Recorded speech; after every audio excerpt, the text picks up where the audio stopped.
Bloomberg Audio Studios. Podcasts, radio, news. This is the Bloomberg Surveillance Podcast. I'm Jon Ferro, along with Lisa Abramowicz and Anne-Marie Hordern. Join us each day for insight from the best in markets, economics and geopolitics. From our global headquarters in New York City, we are live on Bloomberg Television weekday mornings from 6 to 9 a.m. Eastern. Subscribe to the podcast on Apple, Spotify or anywhere else you listen. And as always, on the Bloomberg Terminal and the Bloomberg Business app. Now, with us around the table to break this down, Mizuho's Steve Ricchiuto, JPMorgan's David Kelly. Steve's been talking about the Fed wanting to cut, but the data's not cooperating. David Kelly, is this data cooperating? No, the sound that you heard there was the door slamming on a June rate cut. That's gone, I think. The problem is the Federal Reserve, and particularly Jay Powell, wants to achieve consensus. He's only had 8 meetings out of 51 meetings in which there's even been a dissent. And so he's going to try and convince the committee, but he can't convince the committee of something the committee doesn't, on average, want to believe. And so he's not going to be able to get consensus around a June rate cut. I don't know if he'd even want to push one at this stage. So unless there's something very weird in these data, I'd love to see what exactly is pushing this, because there's some, there may be things like tobacco prices, something pushing this. I don't know. It sounds pretty high, but it's definitely more inflation than the Fed wants. I still think that they ought to normalize rates over time. I'd be happy enough if they start to cut rates in June, but I think this means that they won't. The words of Chairman Powell, it's too soon to say whether the recent readings represent more than just a bump. Chairman Powell in the last few weeks. Steve, do they need to change that assessment of this data? I think they're creating a problem for themselves in terms of the promises of rate cuts, the inability to actually execute on them. Their forward guidance has locked them into something because they want to do something that the data is not allowing them to do. I think they ought to change it. Whether they will or not becomes an interesting question. I think there's enough doves on the committee that will be a difficult thing to sell. I think, as Mike mentioned, they're more likely to hold status quo and just allow the markets to do the effective adjustment for them and wait till they get to the June meeting to make any changes. I'm struck by the fact that core inflation came in higher than expected, as well as everything else, at a time when we're seeing oil prices, when we're seeing more broad commodities increase, which creates this question of how much more could inflation rise. I'm wondering, from your perspective, Steve, do you think that this data raises the proposition of a hard landing because it forces the Fed to stay high, even if you see some weakening on the margins? Well, I think the answer to your question is very simple. I define it as a hot landing, an environment in which the economy slows back towards, 2.3, 2.25 type environment, which is still above the revised CBO trend. I don't know if anybody noticed that, but CBO raised its underlying trend rate of growth in the economy from 1.75% to 2%. So my 2.25, 2.30 number is still above trend. That gives you a tight labor market environment, and it certainly suggests it's going to be very hard to get inflation to the 2% level. So could inflation wind up settling somewhere around 3 as opposed to 2? Yes, so that to me would be a hot landing, not a hard landing. But it still keeps the inflation percolating. Check out this market move. Let's start with equities. Equity futures, the Russell getting absolutely slammed. We're down by more than 3%. On the S&P 500, down by more than 1%. David Kelly just moments ago, the sound of the door slamming shut on a June rate cut. If you're just joining us right now, 0.4% is the number. The estimate was 0.3. Mike McKee down in Washington, D.C. Mike, you've had a bit of time to chew over these numbers. What is underpinning this one this morning? Well, the interesting thing is that there isn't any huge jump in any category except motor vehicle insurance, up 2.8%. It doesn't have a huge weight, but it does figure into core services, and that's pushed the numbers up. What you're seeing is a lot of slight increases in a lot of different areas. Rent up 0.5 after 0.4 last month. They were the owner's equivalent rent, the housing component, unchanged at 0.4. So that's still an upward weight on the overall numbers.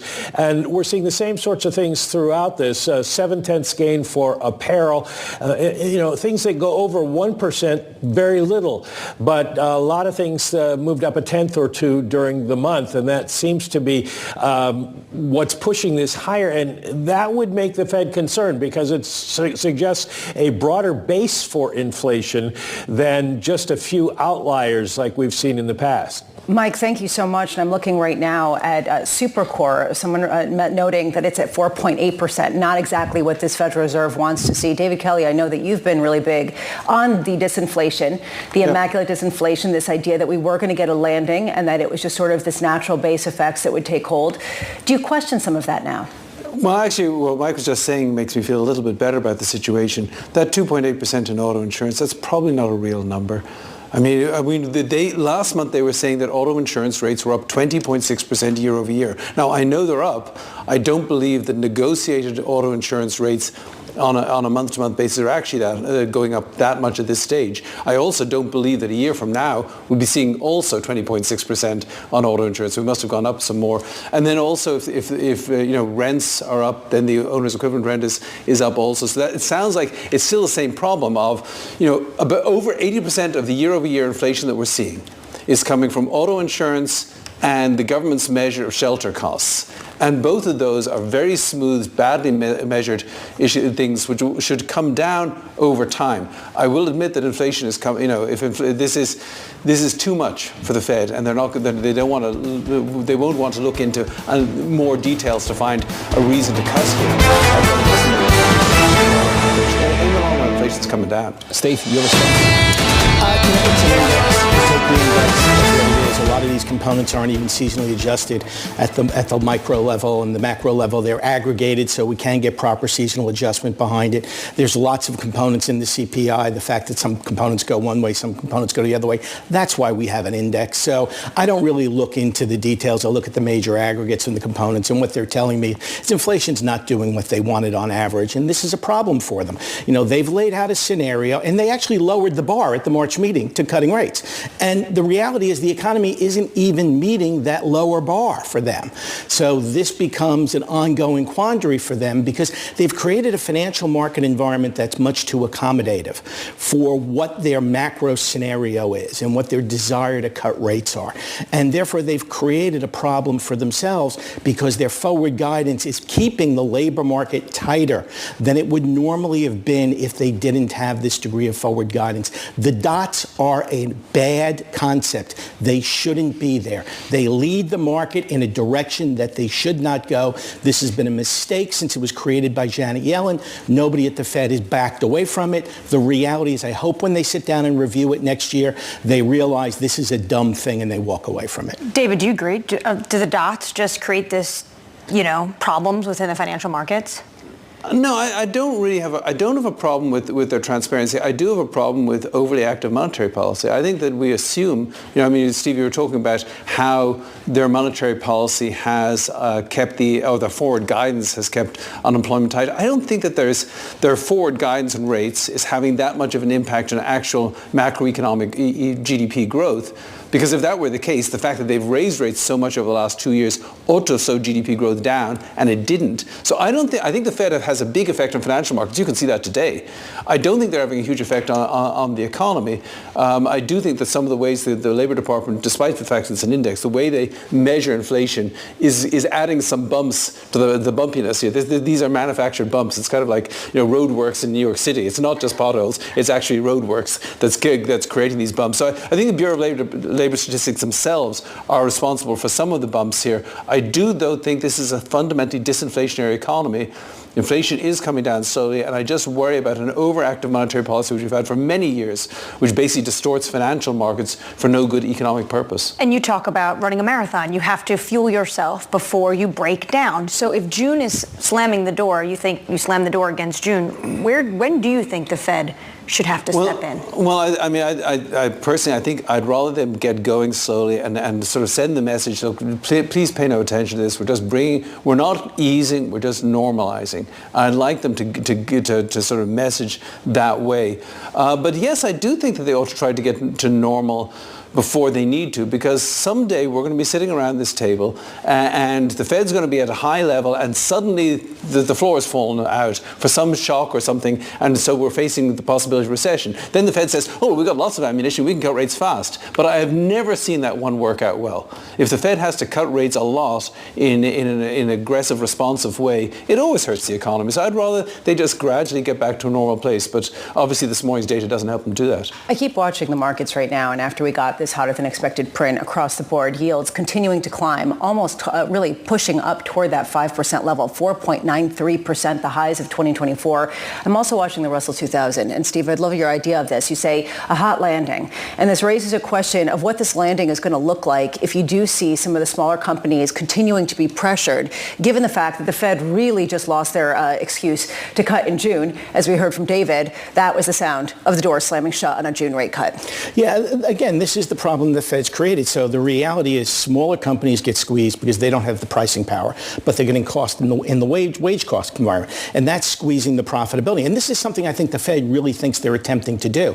They're attempting to create an environment where, David I'm in the camp that longer term there are global deflationary stories. The problem is there are a lot of domestic cyclical inflationary stories. And it's a battle between the global deflation versus the domestic cyclical. And this is a battle that's been going on, and the currency's been somewhat of the equilibrated between the two of them.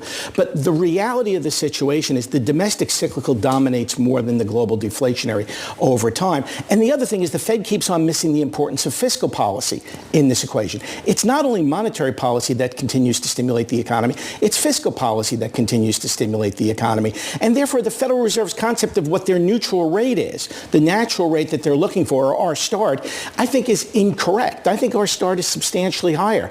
I think the level of rates that needs to be in environment in order to bring inflation down is substantially higher than the Fed is assuming. And I do believe the market prices the dots. And that's a problem. The market takes a look at the dots and says the dots are this, and this is what we price in as soon as it happens. So the forward structure of rates anticipates the dots, and that's a problem, which is why they should be eliminated. Let's talk about the price of fiscal policy right now. Can we bring up the bond board? This move at the front end of the yield curve. We're talking about a 20 basis point move on a 2-year yield. We took out 480, we took out 490, we're at 493.49. We're at 14 on a 10-year. There's your round number, 450 on a US 10-year this morning, 450.29. Pass that through to foreign exchange. The dollar's stronger against absolutely everything. Dollar yen took out 152. The euro broke lower to about 107.85. We're negative 0.7% there. And if you are just joining us, we said earlier this morning, it's quiet now, wait until 8:30. This one's loud. David, let's talk about it. This is an email I got just moments ago. Core CPI month over month was 0.359, which gets rounded up to 0.4. Yeah. You come in a little bit lower, you get rounded down to 0.3. Does that make a difference to you? Does that change the conversation in any way, shape or form? No. But I think the other thing is, in any inflation rate between 2 and 3%, on the consumption side, I regard as basically okay. I mean, I think the Fed is a little too focused on getting to precisely 2%, just as I think they were in the last decade trying to raise rates up to 2%. I think trying to manipulate monetary policy to get rates inflation right down to 2%. I think they're a little too forceful in that. So no, I don't worry about it too much. What I look at are two things. One, yes, we've got a lot of demand, but we've got tremendous labor supply. I mean, we've seen increases we're at a 15-year high on the labor force participation rate for the working age population. We've got massive immigration, which is generating labor supply. Year-over-year wage growth at its lowest level since June 2021. So we don't really have a problem there. And then in the longer term, inequality, competition, and the lack of, we've had virtually no strikes so far this year, the lack of any union pressure to push up wages, all that suggests to me this is fundamentally disinflationary economy. I tend to agree with Steve that there are cyclical forces which are making it just a little slower coming down, but I'm fine with the idea that inflation is going to be drifting down and there's going to be a time when we're all sitting around this table wondering what the Fed's going to do to push it up. You've said a few times that this disinflationary trend, which has hit some bumps in the road over the last few months, had nothing to do with the Federal Reserve. When you just talked about the labour market, you talked about forces that had nothing to do with the Federal Reserve. Why doesn't that play into what Governor Waller is saying, which is basically why do anything at all?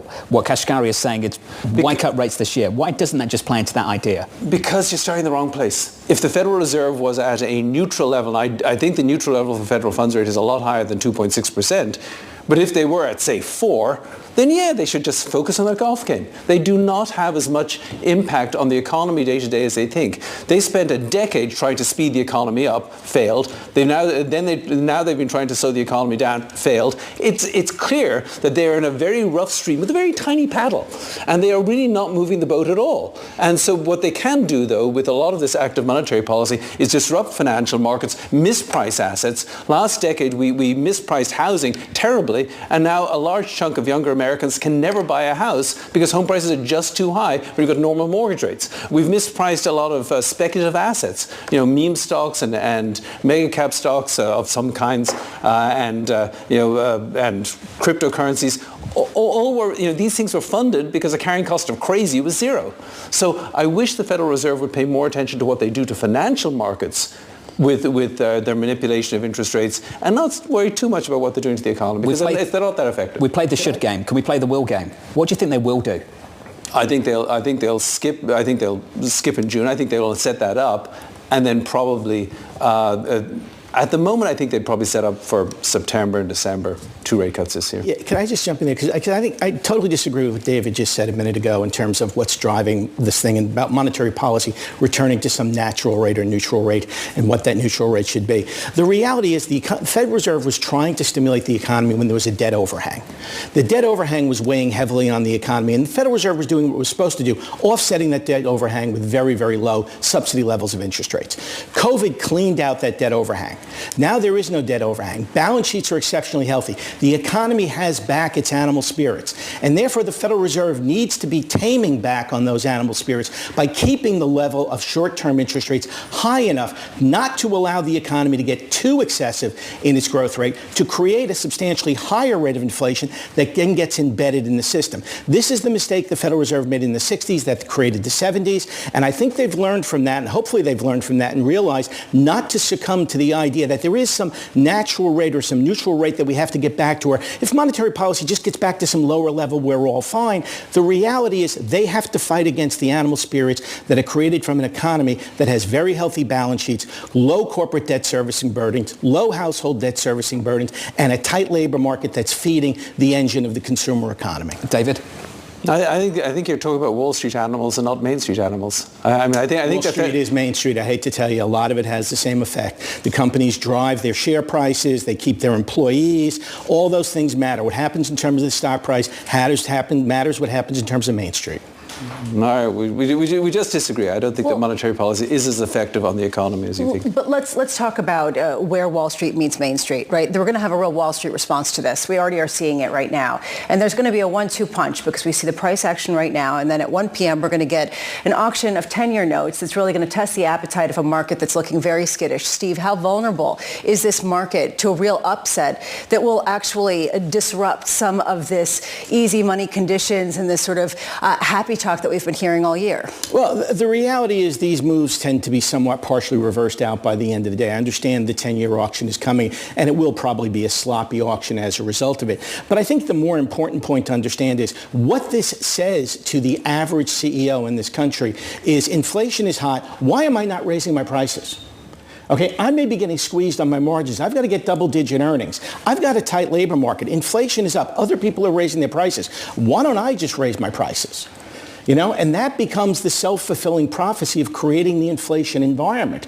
And this is where the rubber actually meets the road, because if I'm sitting there in that executive office and I'm looking at my stock getting hit, I want to drive up my stock price. How do I drive up my stock price? Do I go out and suddenly start firing workers? Or do I say, everybody else is raising prices, why don't I? And this really feeds to this question, David, that a lot of people are expecting margin expansion this year. And where is it going to come from? It's going to come from some of these price increases. So is that one of the theses kind of underpinning some of the rally that we've seen in equities?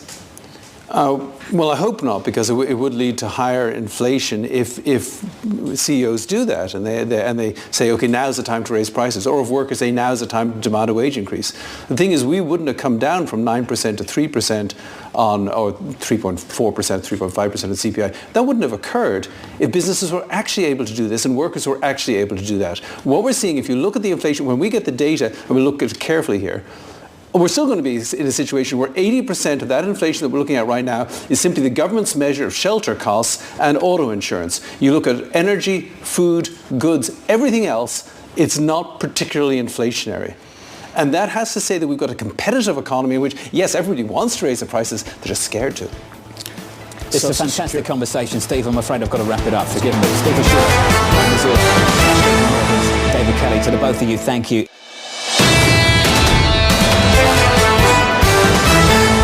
Prime Minister Kishida arriving in Washington for the country's first state visit to the US in 9 years. Hanging over the visit, Nippon Steel's planned takeover of US Steel. Tobin Marcus of Wolfe Research writing this. Japanese officials suggest they believe their best play is to stay quiet and work with the Committee on Foreign Investment to try to secure a positive recommendation. Avoid putting Biden on the defensive and see if the situation improves after the election. Tobin joins us now for more. Now, Tobin, as we know, a big element of this is to try and secure the vote in places like Pennsylvania.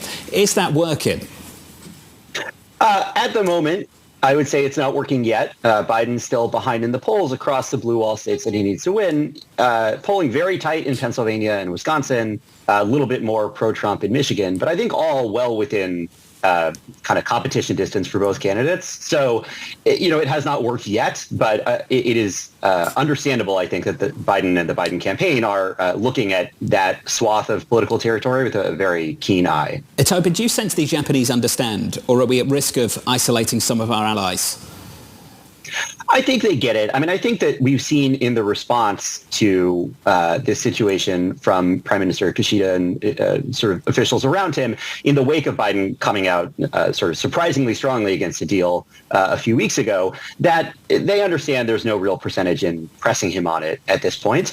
The company is still very gung-ho on the deal. I mean, you're still seeing lots and lots of, advertising, lobbying focused on DC types kind of touting the economic benefits of the deal. They're continuing to try and engage with the union, even though the USW seems very dead set against the deal. So it's not as if the Japanese side in general has given up, but I think you are seeing at the governmental level, they're not making it their number one priority. The summit this week is much more focused on security issues and defense cooperation, where I think the mutual interests are more aligned.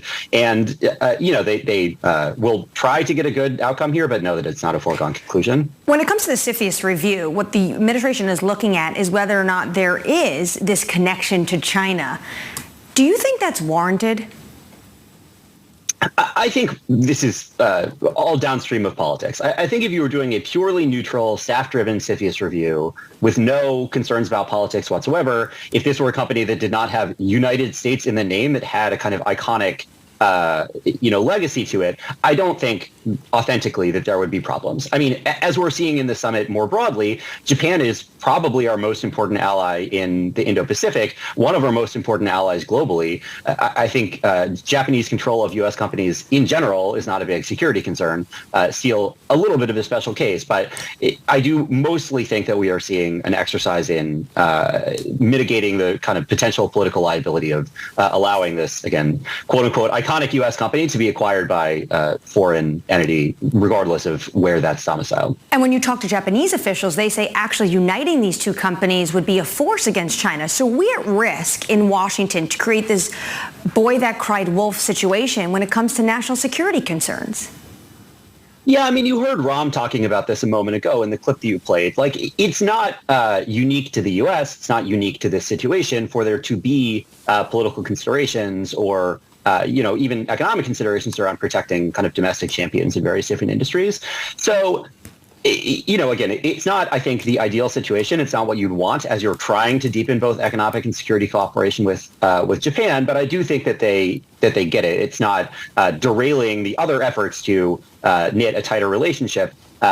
Again, the sort of suite of deliverables that are being rolled out around this summit, I think both sides feel quite good about in terms of Japan's, sort of continued shift towards being a full spectrum geopolitical actor in the Indo-Pacific, sort of undergoing their own military modernization and preparing to cooperate a lot more with the U.S. in deterring China. Tobin, it's getting a lot harder to distinguish politics from policy at this point. And I do want to get your thoughts ahead of an interview that we have later on with an analyst for Strategist, where he came out, and John mentioned this, quote, "It's fascinating to me. Washington is committed to run the economy at full employment at all costs until the election, and the Fed is looking for every excuse possible to cut.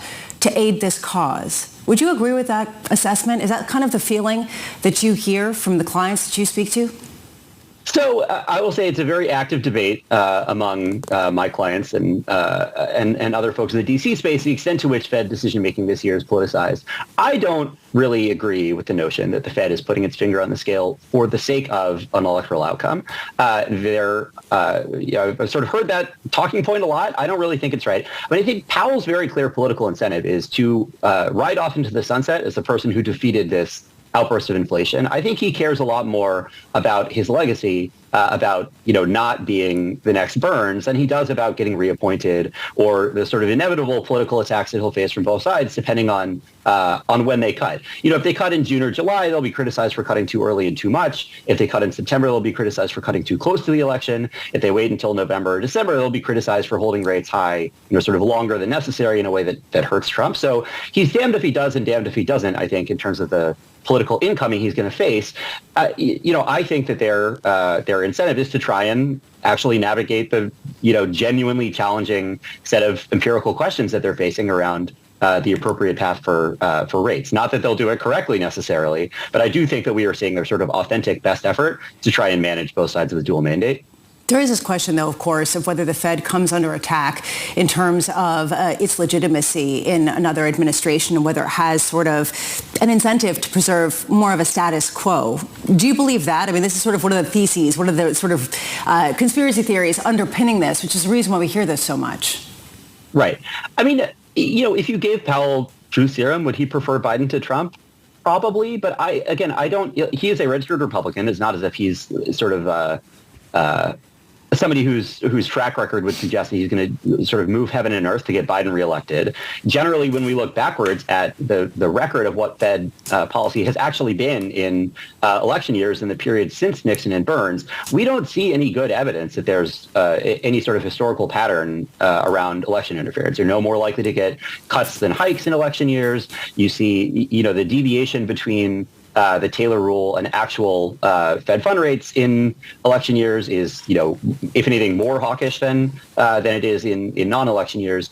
So, I think there's not a lot of empirical track record to point to on this, and I don't really think it makes sense for Powell. Again, he's towards the end of his career. I'm sure he would like to get reappointed, but I do think he cares much more about not sort of mismanaging the situation and going down in history as the person who allowed like a big re-acceleration of inflation, totally failed at the sort of, historically important job that he's facing at this kind of inflection point. So, and again, in terms of the legitimacy of the Fed, they will face quite sharp political attacks no matter what they do. And so I don't think that trying to solve for that really makes a ton of sense. Well said. I don't buy this. I hear it a lot. Like the theory is definitely out there, but I'm not on board. Lose-lose. Tobin Marcus of Wolfe Research. Super diplomatic. An active debate.